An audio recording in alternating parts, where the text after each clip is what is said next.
I used to think the garage was just a place where broken things went to wait, old chairs with loose screws, boxes of clothes nobody wore anymore, tools my husband promised he'd organize one day. I never imagined it would become the room where my marriage finally collapsed. It was almost midnight when I went looking for my mother. She hadn't come upstairs after dinner, and I hadn't heard her TV on in the guest room, the tiny room we'd given her when her landlord raised the rent so high she couldn't afford to stay. My husband said it was temporary, 6 months, maybe a year, just until she gets back on her feet. That was the story.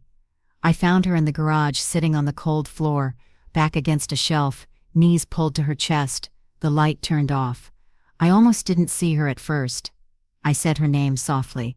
She didn't answer. When I switched the light on, I saw her face red, wet, exhausted, like she'd been trying not to cry, and finally gave up. She looked so small there. Not fragile in the way people look when they're sick, but erased, like someone who had been shrinking for a long time and finally ran out of space to disappear into. "What are you doing down here?" I asked. She wiped her face quickly, as if embarrassed to be seen like that. "I didn't want to wake anyone," she said. Her voice was barely there. I knelt in front of her and touched her shoulder. "Mom, talk to me." She hesitated. That pause, that hesitation, was the first crack, because my mother had never hesitated to talk to me in my life. She looked away and whispered, "He told me I'm a burden." The word landed in my chest like a dropped weight. "Who told you that?" She didn't answer at first.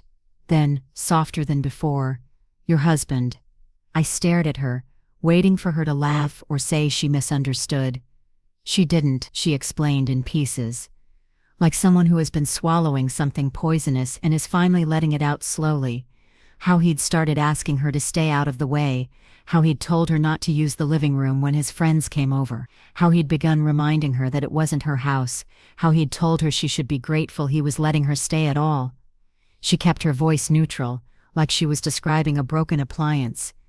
"I tried to help more," she said quietly. "I cleaned. I stayed in my room. I didn't ask for anything." Her eyes filled again. "But tonight, I was watching TV, and he turned it off and said I was using too much electricity." She took a breath that shook. "And then he said, you should start looking for somewhere else. I don't want you here forever." I felt something tear inside me. Not anger yet, but disbelief so sharp it made my head spin. "Why didn't you tell me?" I asked. She shook her head. "I didn't want to cause problems between you two."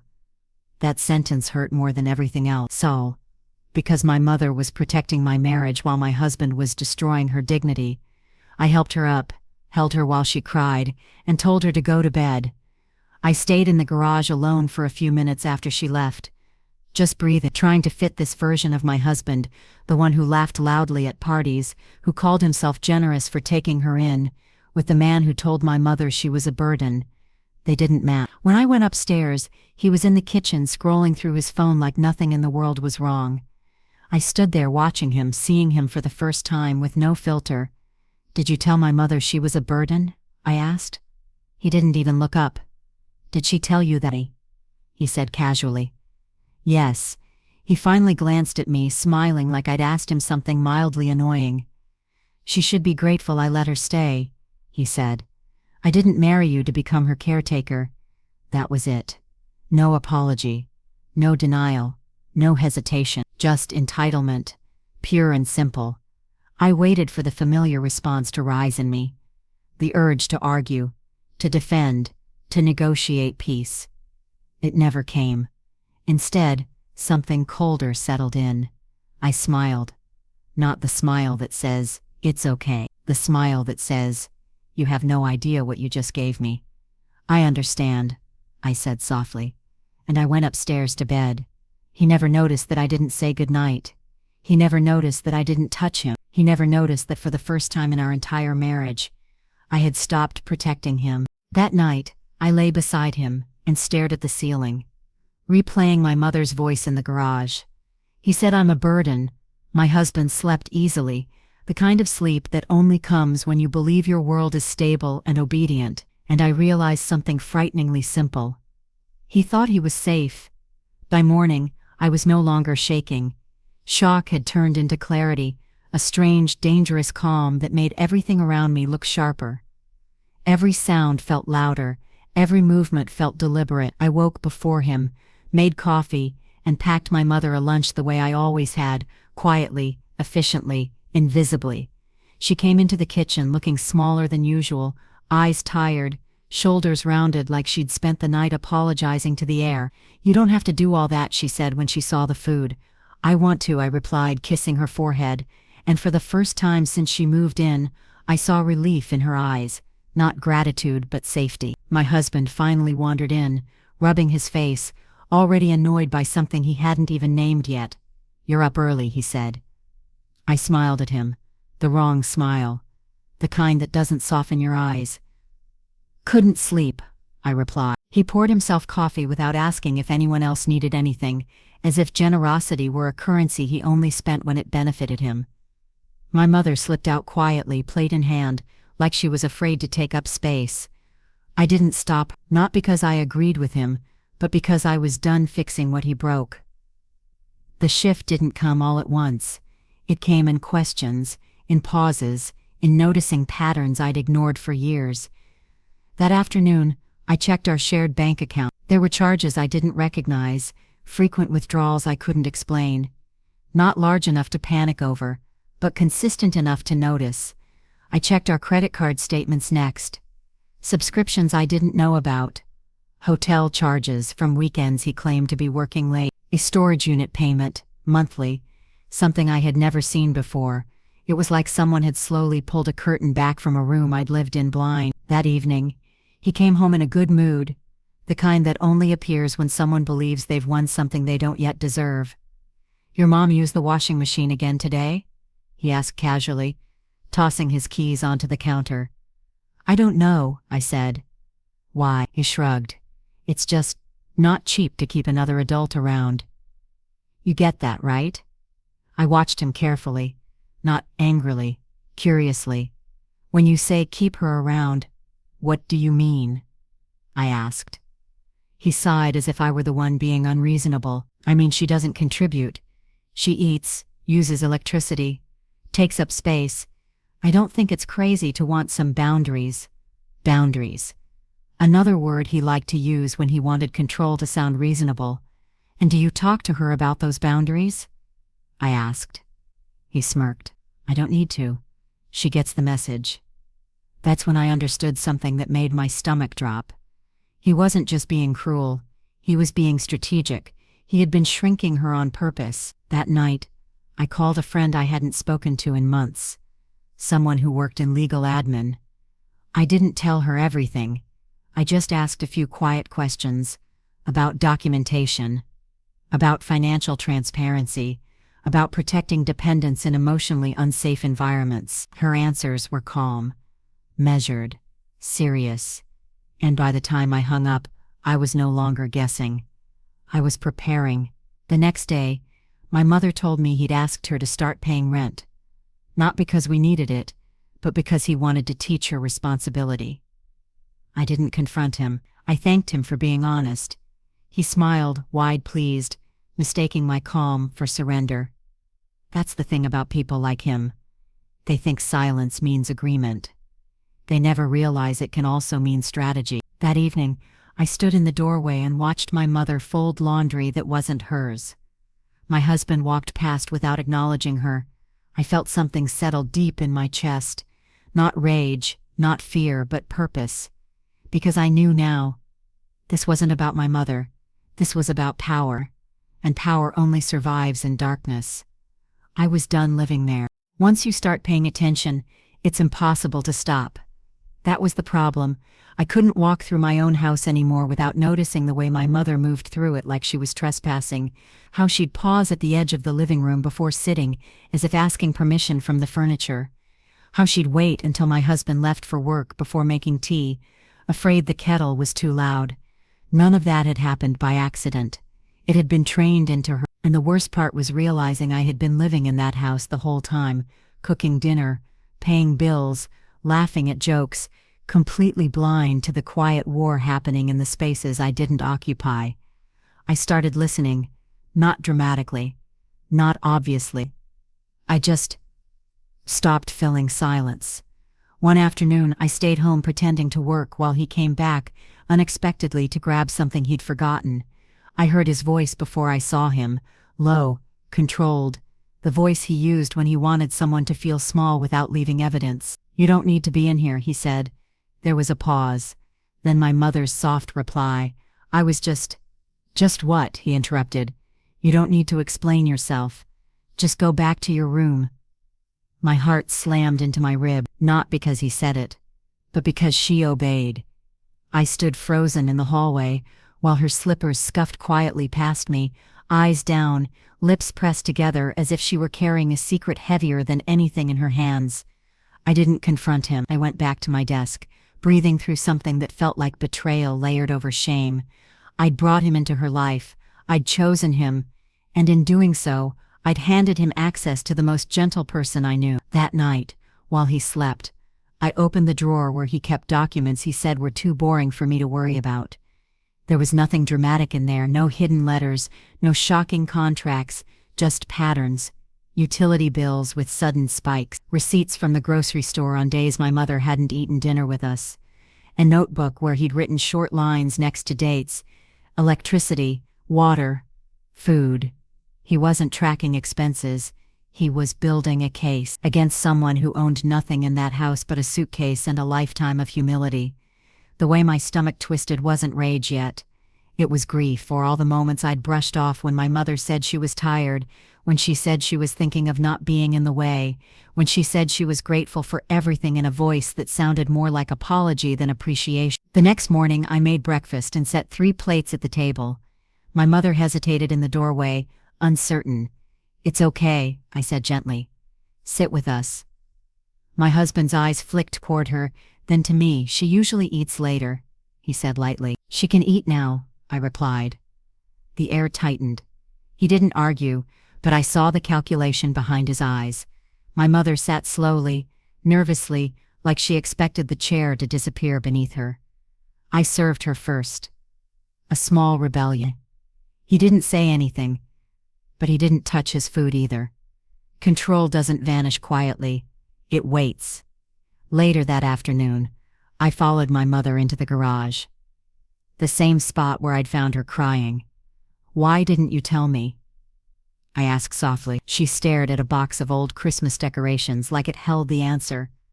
"I didn't want to put you in the middle," she said. "You love him." "I love you too," I replied. Her eyes filled. That's why I kept quiet. That was when I finally understood.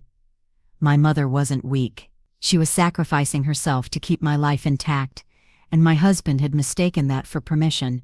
I began documenting, not dramatically, quiet screenshots, notes in my phone, dates, times. Every time he spoke to her with that polished cruelty, every time he framed control as generosity, every time he reminded her, subtly, persistently, that this was not her house. He still smiled at me, still joked with friends, still played the role of the good man who had opened his home, and I smiled back. Not because I believed him anymore, but because I knew something he didn't. People like him only win while no one is watching. And I had started watching everything. By the time I reached the 4th day of paying attention, I realized something frightening. My husband hadn't suddenly become cruel to my mother. He had simply stopped hiding it. Once I started noticing, the house felt different, like every room carried an invisible rule book that only he had written. The living room wasn't really ours anymore. It was his space, and everyone else borrowed it on permission. The kitchen wasn't where we ate. It was where he measured people. How much they used, how long they stayed, how quietly they moved. I heard him one morning before he left for work. "You don't need to shower every day," he said from the hallway. There was a pause. Then, my mother's voice, small and uncertain. "I didn't think. Water isn't free," he interrupted. "Just be mindful." I stood behind the bedroom door, my hands clenched, my pulse pounding so loudly I was afraid it would give me away. "Be mindful," he said it gently. That was his trick. Never loud, never angry. Just precise. the kind of tone that makes the victim question whether anything wrong was said at all. That afternoon, I asked him casually about the bill. "They're higher lately," I said while pretending to scroll on my phone. He shrugged. "3 adults in one house," he replied. "It adds up." "And you think that's on my mom?" I asked lightly. He paused. A fraction of a second too long. "She could be more considerate," he said. "She's not a child." No, she wasn't. She was a woman who'd raised me alone after my father died. A woman who worked 2 jobs until arthritis bent her fingers out of shape. A woman who had never once complained about being tired. And he was treating her like an expense report. That night I sat on the edge of my bed and opened a new note on my phone. Not dramatic, not poetic. Just facts, dates, phrases. The quiet moments nobody ever records because they don't look like abuse. They look like abuse, they look like normal life. Turned off TV while she was watching. Asked her to keep door closed to save heat. Told her guests weren't allowed when we weren't home. Told her not to sit in living room when he was working. I wrote until my fingers hurt. Then I did something else I had never done before. I looked up tenant rights, caregiver rights, elder support regulations. What I found made my stomach twist. He didn't just lack empathy, he was crossing legal lines. The next morning, my mother handed me a folded piece of paper. It was her handwriting. Shaky, careful. "I made a list of what I cost you," she said softly. My throat closed. It was 3 pages long. Soap, toilet paper, electricity, laundry detergent. Her portion of groceries. She had totaled it. At the bottom she'd written, "I can try to pay some if you want." That was when I stopped being patient. Not angry, resolved. I tore the paper in half in front of her. "You don't owe anyone for existing," I said. She stared at the pieces in my hand, like she was watching her place in the world disappear. "But he says I don't care what he says," I replied. "This is your home." Her eyes filled slowly. "He doesn't act like it is." I nodded. "I know." That evening, I invited him to sit down with me. No confrontation, no raised voices, just 2 people at a table. "I want to talk about my mom," I said. He leaned back. "What about her? You've been keeping track of what she costs," I continued. His jaw tightened slightly. "I like to know where money goes." "Then track your expenses," I said. "Not hers." He let out a short laugh. "You're being dramatic." "No," I replied. "I'm being specific." He stared at me now.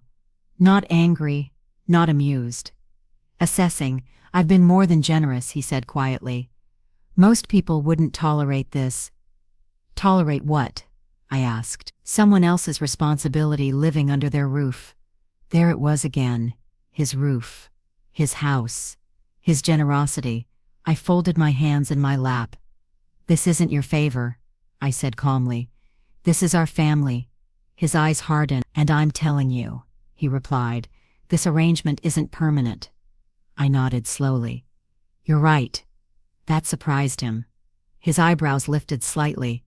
"It isn't."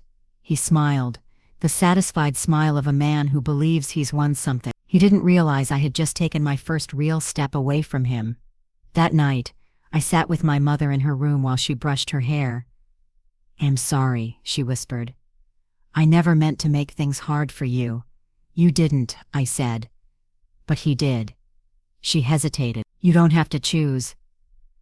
I looked at her in the mirror. I already did. The strangest part wasn't that he didn't notice the shift in me. It was that he noticed it and misread it completely. He thought my calm meant surrender. He thought the quiet dinners meant acceptance. That the way I stopped arguing meant I'd finally learned to live inside his version of reality. He had no idea I was mapping his.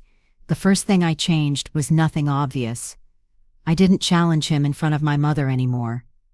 I didn't defend her out loud. I didn't react when he made comments about utility usage or respecting the space. I just listened. And in that listening I started hearing the architecture of his cruelty. He never said "you're a burden" directly anymore. Instead, he said things like, "We need to be careful with resources. Everyone has to pull their weight. This house runs on discipline, the language of authority, sanitized, professional, impossible to argue with unless you name what it's hiding. So I named it. Privately. Every time he used that tone, I noted the time. The room. Who was present. What came right before it. I wasn't collecting ammunition. I was collecting patterns. One afternoon I stayed home while he left for work, then quietly followed him outside and watched from the front window. He didn't go to work. He drove 2 blocks, parked and made a phone call from his car. His voice carried faintly through the open window. "You don't have to worry about that," he said. "I'm handling it." Handling what? Later that night, I checked our credit card statement again. Another hotel charge. Middle of the week. I didn't confront him. I thanked him for dinner. My mother grew quieter, not weaker. She started packing her things into boxes without telling anyone, just folding, organizing, labeling. I asked her what she was doing. "I don't want to be here when I'm not wanted," she said gently. That sentence felt heavier than anything he'd ever said. That was when I made the call I had been circling for days. Not to a lawyer, not to the police, to a local housing support service. I asked about rights, about emotional mistreatment, about dependent adults living in unstable environments. The woman on the phone listened quietly, then she said something I will never forget. Control that makes someone feel invisible is still harm. She told me what documentation mattered, what didn't, what timelines looked like. She didn't promise revenge. She promised protection. The shift came the following weekend. My husband hosted a small dinner with friends, colleagues, people who admired him, people he liked to perform for. He was charming that night, laughing loudly, telling stories about helping out family, calling my mother sweet in a tone that made my skin crawl. At one point, someone asked her how she liked living with us. She hesitated, just for a second, and he cut in before she could speak. "Oh, she's grateful," he said easily. "We take good care of her." The table nodded. I watched my mother stare into her plate. That was the moment, not dramatic, but definitive, because he didn't even see her anymore. She was a story he told about himself. After the guests left, he was in a generous mood. "See?" he said to me, loosening his tie. "Everything's fine when people know how to behave." I met his eyes. They saw what you wanted them to see. His smile faded slightly. "What's that supposed to mean?" "It means I've been watching you." The room changed. Not violently. Subtly. Like air pressure dropping before a storm. "You've been what?" he asked, too calmly. "Watching," I repeated. "Listening. Noticing patterns." He laughed once. Short and humorless. "You're being paranoid." "No," I replied. "I'm being thorough." That was when I saw it. The first real crack. Not anger. Fear. Not that he'd done something wrong, but that someone might finally describe it accurately. The next morning he tried to regain control. He told my mother she'd need to start keeping receipts for groceries. Told her the water bill was higher than usual. Told her she should contribute more visibly. I stepped between them. "She won't be doing that anymore," I said quietly. He looked at me like I'd spoken in another language. "What?" "She's not responsible for managing your comfort," I continued. His jaw tightened. "You're overstepping." "No," I replied. "I'm correcting." He stared at me for a long moment. Then he did something new. He went silent. That's what people like him do when shouting won't work. They retreat, to calculate. And I realized, standing there between him and my mother, that he was no longer certain of his footing. For the first time since I'd married him, he didn't know how to respond. Because the rules he wrote depended on my obedience, and I had stopped playing. People like my husband believe the world runs on leverage. They don't ask what is right, they ask what can I get away with. And the moment someone stops playing by those rules, their entire turretensa begins to wobble. That was the stage we had reached. He wasn't shouting anymore. He wasn't lecturing. He wasn't even pretending to be generous. He was watching me. My mother, every movement in the house as if trying to predict which thread I would pull next. But what he didn't know was this. I wasn't preparing to confront him, I was preparing to remove him from the story entirely. The morning after I stepped between him and my mother, he didn't speak at breakfast. No commentary about electricity, no jokes about discipline, no performative generosity, just silence. People think silence means peace. It doesn't. Silence is a chessboard. My mother sat with her hands folded in her lap, unsure where to look. He stared into his coffee like it contained the future he was losing grip on. I met neither of their eyes. I didn't need to, because the most powerful moves are the ones no one sees. Later that afternoon, while he was out running errands, I made the call I'd been preparing for since the garage. Not a dramatic call. Not one filled with accusations. A factual one. I spoke to a family services caseworker and explained our living situation, how my mother had moved in temporarily, how she was being made to feel unwelcome, how control was being disguised as structure, how the environment had become emotionally unsafe for her. The woman on the phone didn't gasp. She didn't dramatize. She listened. She asked questions. She wrote things down. And then she said the sentence my husband had never expected to be said about him. This situation qualifies as coercive household control. Not abuse. Not violence. Control. The invisible kind. The kind that thrives in polite homes and dies in daylight. She told me what would happen next. A wellness visit. A review of living arrangements. An evaluation of the environment. Nothing explosive, but everything consequential. That evening, he came home irritated. Not angry, unsettled. "Did anyone come by today?" he asked too casually. "No," I said, placing the kettle on the stove. He nodded once, unconvinced. "You've been acting strange," he said. "I've been acting honest," I replied. He didn't push. He couldn't. Because something in my voice told him he no longer controlled the temperature of the room. The visit happened 3 days later. 2 professionals. Not uniforms, not authority theater, just people with clipboards and calm eyes, who had seen enough homes like ours to recognize the signs without needing spectacle.